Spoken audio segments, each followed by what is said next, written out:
দেখতেই তো পারতাছেন মুই কি রান্না করছি। চিংড়ি মাছ, হ্যাঁ আবার বরিশাইল্লা চিংড়ি মাছ। বুঝেন তো আজকে দুপুরের খাওনটা কেমন হইছে।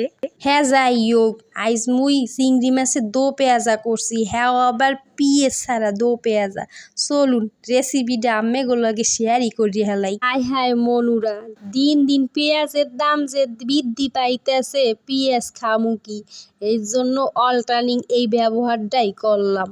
এই চিংড়ি মাছগুলো মুই কিন্তু বরিশাল টাইনে লইয়াইছি। চিংড়ি মাছগুলোরে দুইয়া কুটতে হেইপরে মুই বাইজে লইছি। পিঁয়াজ ছাড়া হলুদ মরিচ আদা রসুন সব কিছুই মুই কষাইয়ে লইছি। এবার ওই হেইডাই দেওয়ার পারা পেঁয়াজের অল্টারনিক হিসাবে মুই যেটা ব্যবহার করব, এই যে দেখতে পাচ্ছেন বাঁধাকপিটারে মুই আইস পেঁয়াজ বানাই হেলাইলাম। মনো বুদ্ধিটা কিন্তু মোটেও খারাপ হয় নাই। সব মশলার লগে মুই বাঁধাকপিটারও ভালো কইরা কষাইয়ে লইছি এবং পানি দিয়ে ভালো কইরাও সেদ্ধ করিয়া লইছি। বাঁধাকপিটা যখন পানি টাইনে সেদ্ধ হইয়া গেছে, তখন মুই ভাজা মাছ গুলারে দিয়ে দিলাম এর মধ্যে। এখন মুই এইটারে ভালো করিয়া মশলা বাঁধাকপির মধ্যে কষাইয়ে লমু অনেকক্ষণ ধরিয়া। মনুরে মনু, এমন একটা গেরান বাইরেইছে, হ্যাঁ তো আর কি কমু।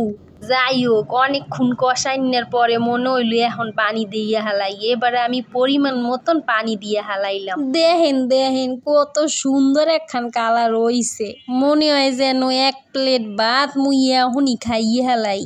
তবে কি জানেন, বরিশাইল্লা মাছের স্বাদই হইছে আলাদা। হ্যাঁ যদি হয় বরিশাইল্লা নদীর তাজা তাজা মাছ।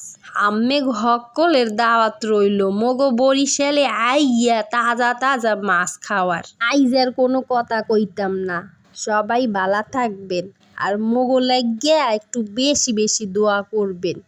আল্লাহ হাফেজ।